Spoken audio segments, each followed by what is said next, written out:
We're live. So, hey, and welcome to Toast. So, here we have Naifu Shank that many of you may know over here, my good buddy from Montreal. So, what are we going to talk about today, Shank? I say we'll talk about Korea. That's what we said. Yeah, okay. And what are we going to do? What are we going to say about Korea? What story are we telling? I think it was the first one was our way to Busan with a train, 3 hours standing in the train. I was just Yeah. like, which I actually don't even remember that much, which I'm gonna need your help to remind me a little bit. Okay. Yeah. So we decided that we were gonna go to Busan for New Year's, right? So Busan has this amazing beach called Haeundae Beach. It's 1 kilometer long, and you know that in Korean New Year's they actually light lanterns and they send them out to the sky. So many of you probably see these pictures in Thailand and places like that where people send these things out on the beach. And so that's what we planned to do. And then we got to the train station and we got last minute tickets from Seoul to Busan, and there were no seats available. We ended up just getting like What's standing new? seats. There's never seats on that. Yeah, exactly. There's never seats. So what happened when we got to Busan? When we got into this hostel, was like quite a bit of other travelers. I think that was one of the biggest one, and it was quite full. I think usually the room there's like 8 bed in it. I think that one had like maybe like 16. Yeah, 16 beds. And those were really like cramped together. Like Yeah. the beds were up on the wall and things like that. It wasn't like a very good hostel by any means. And then we kind of set out on some journeys, right? So we were Yeah. in Busan for a few days. What do you remember about like what we did in Busan? Or before anything, let me just give a shout out to the guy. I don't remember his name. I was 'cause- Justin? Yeah. No. Justin, he's actually a living legend. We're gonna talk about him in just a few moments. But before that, there's one Asian guy named Unknown. I'm sorry, man. I know I snore. It was in the middle of the day. I was snoring so hard I heard him kissing, like not kissing, like cussing. Dream my dream. I heard him through the dream. Anyway, yeah. Please go on. Okay. Yeah, so in Busan is known for this fish market. So we kind of went to this fish market and we were exploring a little bit. And you see a lot of living fish, and they chop them up and they're still moving. And so- Skinless. Skinless That fish. was the Okay. part I couldn't handle. Like Yeah. how I think I still have the video. So what they do is like they use a knife. They they actually like literally just like put it through the table, whiz the fish on it, and then literally just skin it. Yeah. Pull the skin away, and they cut it while they're twisting their body. That was the only thing I couldn't eat. No. No way. Yeah, so no they, way. they like jabbed it Yeah. in, and the thing's kind of Right go on the away. It's head, kind of right like on the head. like an eel. Yeah. Yeah. So in the fish market, that they have a lot of things, and that's one of them. And there's another thing that we have in the fish market, and what is that? The living octopus like we saw in the movie. Okay. And in the video and the televisions, but so not the case when we're actually eating it. Okay, yeah. So how was it served? Like, what were we eating it with? You know, or how did we eat it? I guess you can't really go more Asian than this. You eat it with chopsticks, obviously. I just remember like we ordered it. I think it was like for 2. No, it was for 4. The meal was for 4, and it was a big white plate with even wider octopus, literally in pieces, moving. Yeah, they were moving, and we had a lot of things moving on on this plate. So we had living octopus, which is like one like plate. So it's not exactly living because they do cut it up. It's just because 70% of the nervous system of the octopus is in its tentacles. So it is kind of like a weird situation where they're like still crawling and they're still like suctioning on your body, on your mouth, I guess, when you're eating it. So yeah, we tried some weird food. We definitely tried some weird food on New Year's Eve. Do you remember any particular other things that we did during that weekend? Before that, it was I can still remember crystal clear. Like the octopus actually suck on your tongue. Yeah. They stay on your tongue. Like, I think it took quite a bit of effort for me to actually chew it and eat it. Like at one point, I was skeptical. I wasn't down to swallow it. I was wondering something extra was gonna happen to me. But then I don't know if you remember the night was just like we made plans. Yeah. We were supposed to walk to a bridge, which is probably gonna take us 3 hours, and we're supposed to visit something. Yeah. But screw that point because we just literally found out that tiny store on the street. Like doesn't even, it was a counter store. It was a counter store. You cannot believe it, Mark. Actually, it was a counter store. It sells fried squid, spicy as hell. And what do we did? 6 hours of eating. Well, it wasn't 6 hours of eating. So it was a convenience store, and anybody who's been to East Asia knows that there are convenience stores everywhere, every freaking corner. But this lady was selling this spicy squid, right? And so we bought one the first time because Justin and I, living in Korea, had never seen that before. We're like, what? She has spicy squid? Let's try it, and it was amazing. And so where did we have it? So this is a very cultural, typical Korean thing where we actually ate the spicy squid, right? Yeah, I think we bought. No, first of all, we bought one. Everybody had to buy it. We just look at each other. We need to go back. We went back. We got two more, and then we walked right to this convenience store. Literally outside the convenience store, we got like 6 bottles of soju, different flavors. Yeah. And it went off. It was like I bought 2, Justin bought 2, Jackie bought 2. We had minimum 8 squid that night. Yeah. Minimum. Yeah, and it's great. So in Korea, it's pretty typical for people to like eat and drink outside of convenience stores. They have like fold out tables and chairs.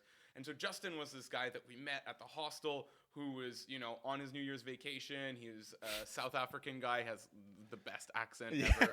And he was like serving wine. He was like he asked Shank at like 7 in the morning, 9 in the morning. 7:30. Let's give him a break. It's 7:30.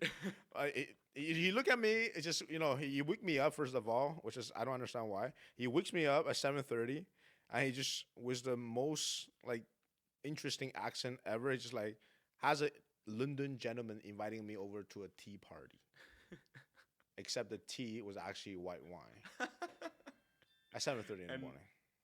Yeah. Okay. And so you had the tea, and Justin is the guy that we ended up like going to this famous Gwangali beach that day, and we kind of went out and we had the octopus with him and things like that. So that's just one part of what happened in Busan.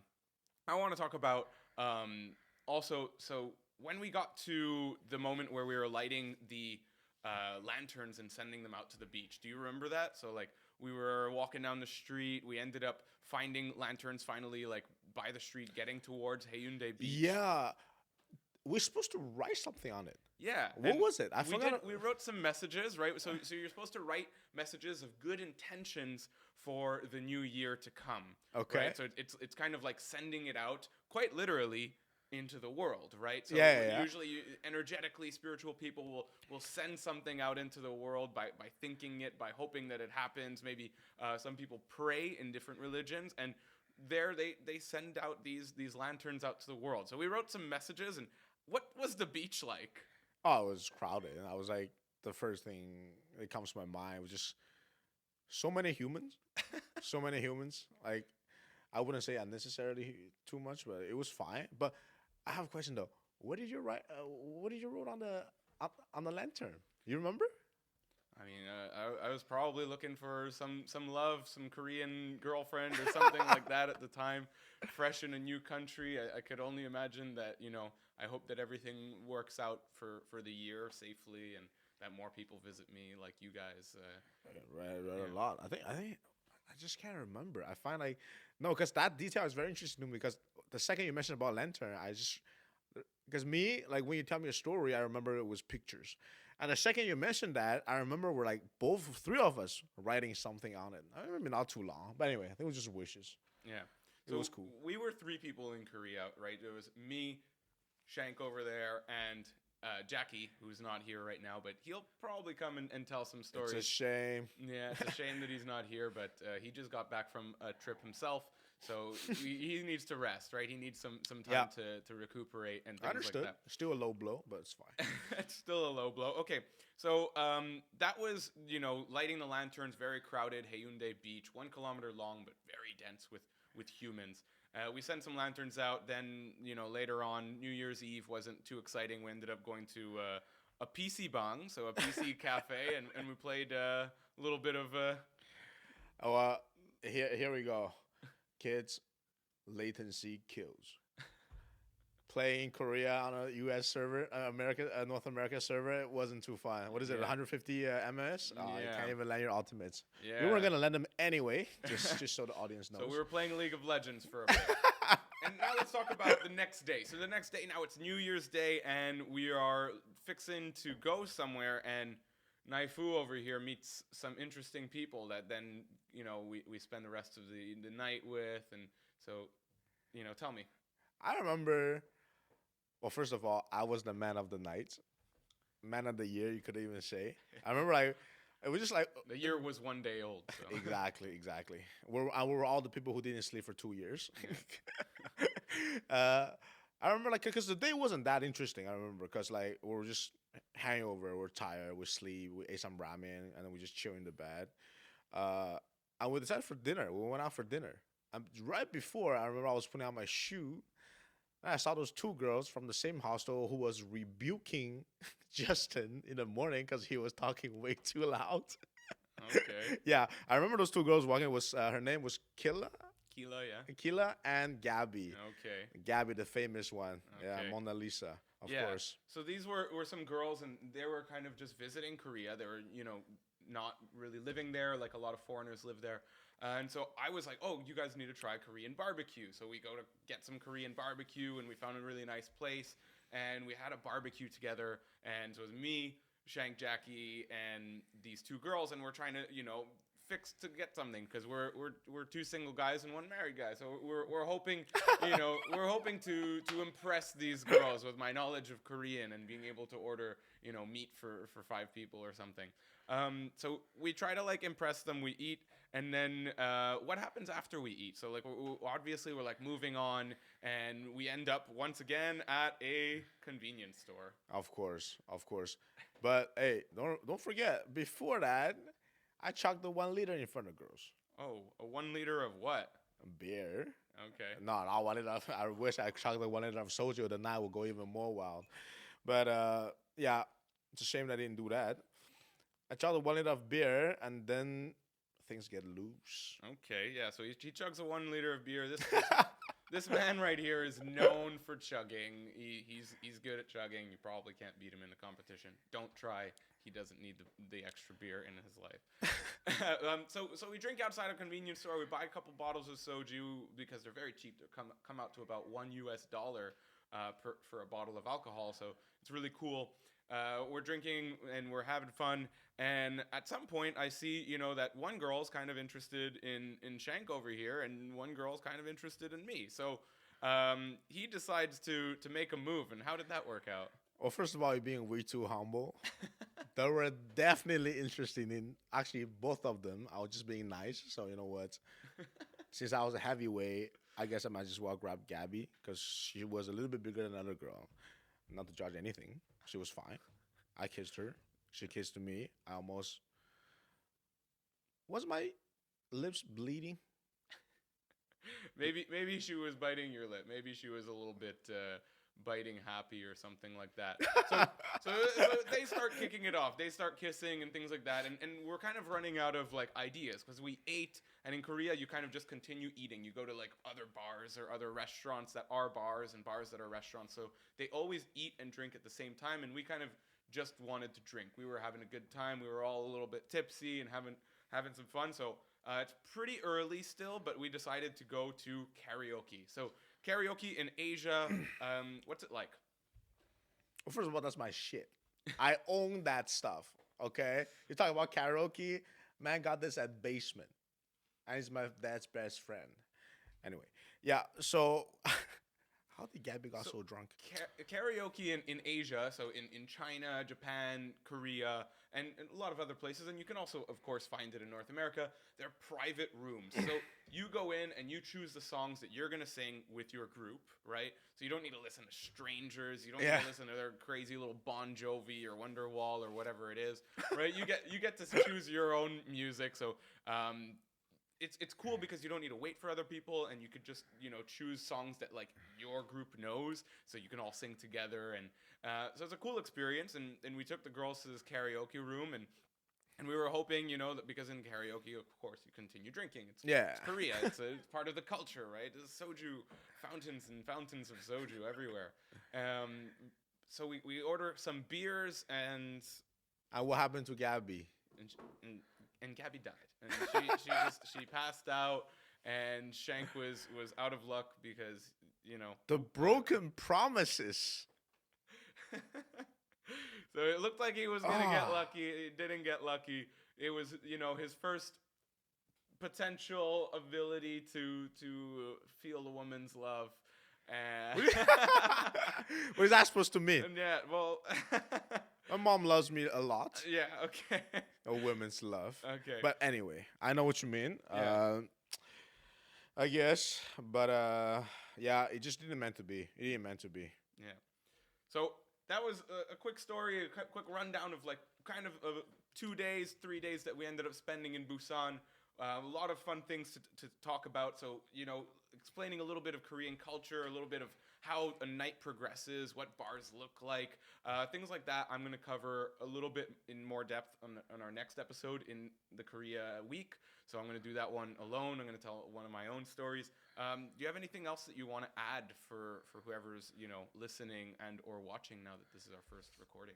Video recording. It was that person. Remember Sid? Yeah. Your roommate. Yeah. That guy, we had quite a bit of connection. Sometimes I find a most genuine sentence or conversations are often come from strangers. And that guy was literally, he personified that sentence. I don't know, we were very close to one another, and he actually left with his jacket. What's the animal? How did you call that animal again?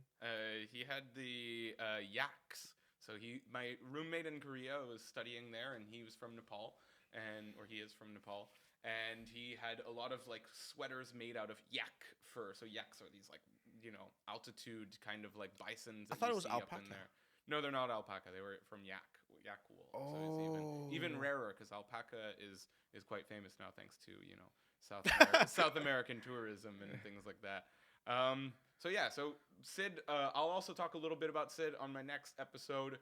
For the moment, let's call it a day. I think that we've talked enough about Busan and enough about my first experience as well in the city of Busan. So we had a lot of fun. I would like to get Shank over here and Jackie to tell some other stories that we have in Korea, and maybe we'll see Shank some other time for some stories in China. Absolutely. All right. Keep it posted. Toast it. See you guys when I see you.